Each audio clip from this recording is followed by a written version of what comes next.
A very good morning to all. So in this class, let us have a discussion of constructor and destructor in object-oriented programming. I think this is a very important concept in C++. Now let us move on to the class. So what is meant by constructor? Before that, we should know about what is meant by function. So what is the use of function? And by using in the programming, the function, it performs some set of statements or some set of functions, some set of operations. How it differs from the constructor? These are all the questions that will arise in our mind. Now let us discuss about what is meant by constructor. We can call it as a constructor is a special member function.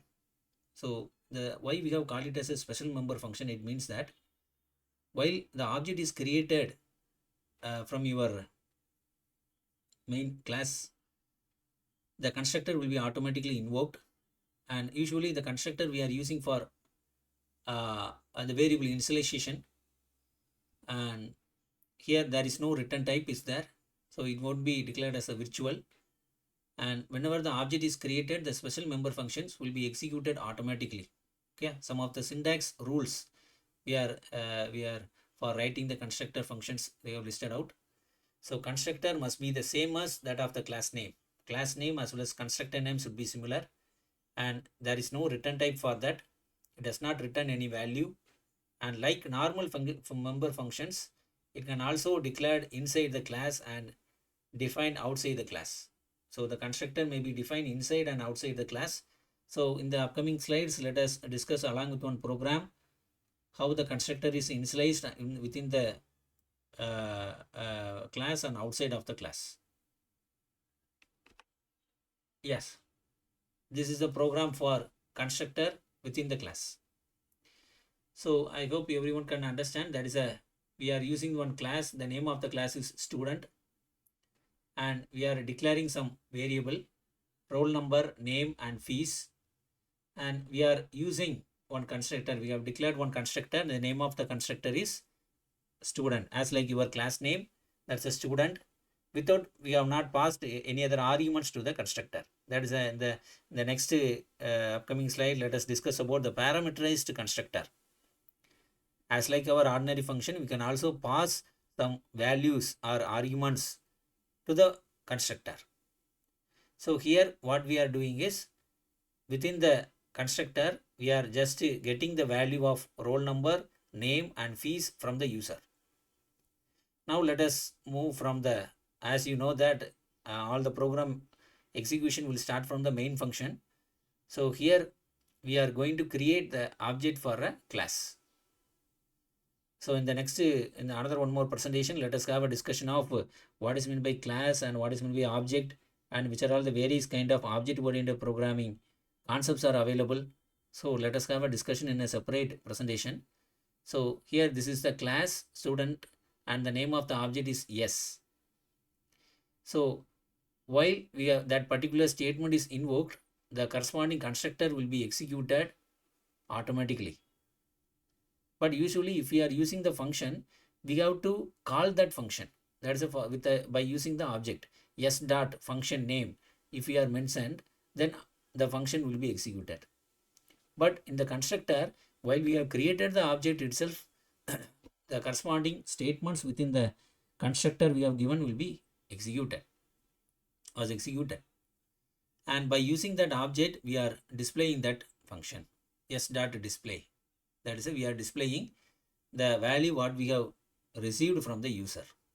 That's a return 0. That is we are using the constructor within the class. Is it clear to everyone?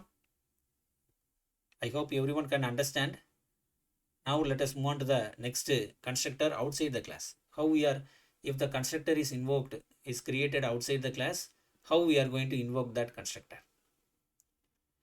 So this is the class name, and within that we have a functions. Then we have also declared the student constructor as well as display function here. And from the main function, we are creating object for a class student. And here there will be a simple example is there. This student denotes the class name. This student denotes the constructor name. While we are for what purpose we are using scope resolution operator is we are declaring, we are giving the definition of that particular constructor outside the class. So by using the class name only we can invoke it. So here, as like a previous program, we are getting the all the three values from the user and then we are displaying it. Then after that display function we have invoked. That's the only one thing is we are using the scope resolution operator and we are invoking that particular function. So within that particular class only we can have a declaration, and the definition part is outside the class. By creating the object and invoking the function or constructor, we are getting that value. Okay. So these are all the points are very important. So in the interview perspective, some of the peoples they may ask that what is meant by constructor, and you can write one small program by using constructor. If they have asked means you should be ready to write the program and explain it properly. What is the necessary conditions for constructor? That is a special member function. Then why we are using, there is no return type, class name similar to constructor name, and while we have object is created, the constructor will be executed automatically. These are all the important points of constructor. So another one more important point is the constructor, it will create the memory space for your objects. So the constructor, that is the next point, is parameterized constructor. So what is meant by parameterized? That is we are passing some arguments through the constructor. So here in this diagram you can see that the test, the name of the constructor is test. So within that we have initialized A value was 5, B value was 10, C value was 15. And another one more constructor also we have declared, we are using, that is we are passing the three values as arguments. So all the three values have been assigned to the A, B, C once again. So here from the main function we are creating the object for two objects T1 and T2. That is your constructor will be invoked properly, and T1 dot display and T2 dot display. It means that by using the object name T1 we are invoking that function display. So on that particular time the two constructors have been initialized properly. So that's why only the 5, 10, 15 the same value have been assigned to the A, B, C here also. X value will become 5 and Y value 10 and the Z value have been become 15, because while we have created the object for a particular class, the constructor have been automatically invoked. And while we have created the object T3, we are passing the another different types of arguments to that constructor, 4, 8 and 12. So it will check that whether is there any other constructor with the argument value of 3. Yes, here this is the actual constructor with the 3 arguments. So the value have been positive, X value have been 4 and Y value 8 and the Z value have become 12. So all the 3 values have been assigned to A, B, C once again. So then after that it will display that value 4, 8 and 12. So I hope everyone can understand how the constructor have been called without arguments and with arguments, and within the class and outside the class how the constructor have been invoked. And another one more example for that, constructor with the default arguments. So how the constructor have been invoked as a default arguments. So here everyone can understand. So before that there are 3 programs we have discussed, and everyone can able to answer for that program also. And here there is a overall outlook, there is a test, and we can have one more constructor, and there are 3 arguments we have passed it as a default argument. X value 1.1, Y and float value Y is equal to 2.2, Z is equal to 3.2. So if any arguments have been received from the main function, the value have been assigned, or otherwise the value have not been assigned. So here you can see that the test, that is the name of the class, 2 classes have been called, 2 objects have been created. That's the 2 times the text constructors have been initialized, and it will display that value. The 1.1 A value, B value 2.2, C value have been assigned to 3.3. So whatever the values we have assigned it as an argument to the function, the same value have been assigned to the variables what we are using here. That's the ABC. Next one, the test T3. That's another one more object we have invoked, but only one argument we are passing, 6.6. So actually we are using only one constructor with 3 arguments, but we are passing only one argument. What about the remaining 2 values? If we are seeing that is the 2.2, 3.3 have been considered by default values. 1.1 value have been changed into 6.6. Okay. Next T4. So here we are passing the 2 values, 1.1, 2.2. These 2 values have been changed to 6.6 and 7.7. The fourth value have been similar to 3.3.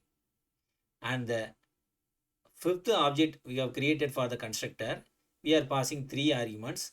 All the 3 arguments values have been taken as like that, and it will give a result. I hope everyone can understand what is the use of default values we have assigned it for the functions. It may be a constructor or functions. So that is a constructor with default arguments. And that's a copy constructor. That is another one more type. So it is used for declaring and initializing an object from the already defined object. That's a major syntax is class name, new object, within bracket old object we are passing.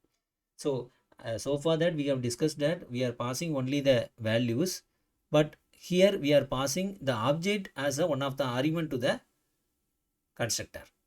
Okay. So here you can see that is a private ABC values have been there, and A 5, B is equal to 10 and C is equal to 15 we have assigned. And while we have invoked, while we have created the object for the test, then all the 5, 10, 15 have been assigned. That is the first output. Then T1 have been assigned to T2. I hope this is the copy constructor. So we are assigning whatever the value we have assigning, we are using in the first constructor, the same values have been assigned to the second constructor object also. Okay. So that is a T2 also we are getting the same 5, 10, 15. Next T3, 4, 8, 12 we are passing. Here the value have been changed because here we can have a no, there is no argument here, and we are using another one more constructor with 3 arguments. So the values 4, 8, 12 have been passed into this test value. So these values have been automatically assigned to ABC, and we are getting the 4, 8 and 12. So at finally test T4 of T3. The T3, whatever the value we have assigned it, those values have been passed as a object values to the constructor T4. Test constructor with the object value of T4. So 4, 8, 12 have been displayed once again. Okay, I hope everyone can understand. Copy constructor, whatever the we are creating one object for a constructor, that object we have passed as an argument to the another constructor. So that is a copy constructor. Okay. And what is meant by destructor? Destructor mainly used for when the object is destroyed, that particular destructor function will be automatically invoked, executed. The primary usage of destructor function is to release the space on the heap. That is the memory locations. And here we are using the delta symbol to denote the destructor. The destructor name, as like our constructor, it is similar to the class name. There won't be no arguments should be passed. There is no return type. It cannot be declared as static, constant or volatile. It should not have public access in the class definitions. Yeah. So that is about the destructor. So that is an example for destructor. That's a comparison for that. constructor declaration, destructor declaration, and how we are writing the definition for constructor,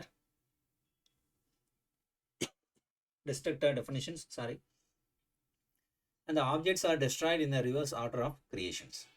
For example, object 1, 2, 3, 4 have been created. During the destruction, object 4 will be deleted at first, then 3, then 2, then 1. So I hope you can understand clearly about constructor and destructor. Constructor we are using for while we are creating the object for a class. Destructor for it will be executed at the time of deleting the object of a class. Okay, so which are all the necessary conditions for constructor, and constructor is within the class how we are declaring, and outside the class how we are accessing the constructor functions, and what is the parameterized constructor, what is meant by copy constructor. So I hope you can get a complete overview about the constructor and destructor functions. So if anyone have asked, you can give a definition at first, then be ready to write a program and explain it. Thank you for your patient listening. And in the next upcoming slides, let us discuss about the some of the important OOPS concepts as well as the classes and objects and functionalities. Thank you for your. I am expecting your continuous support towards it, in order to enrich your knowledge and equip yourself towards the placement and other activities. Thank you.